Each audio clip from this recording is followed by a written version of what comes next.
Lake પાસે આવીને પહેલાં મેં તો હિંચકો પકડી લીધો. આ જુઓ ગાડી કોણ હકાવે, અંડર 18? અંડર 8.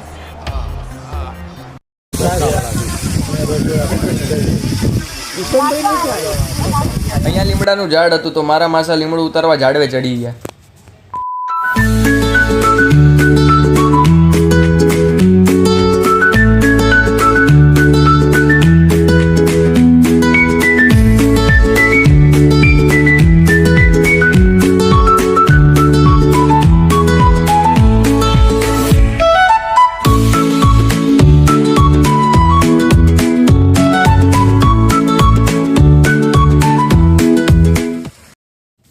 પછી અમે અહીંયા આવ્યા. અહીંયા ઘણી બધી માછલીઓ હતી પણ આ તો જુઓ પાણીમાં પગ નાખે.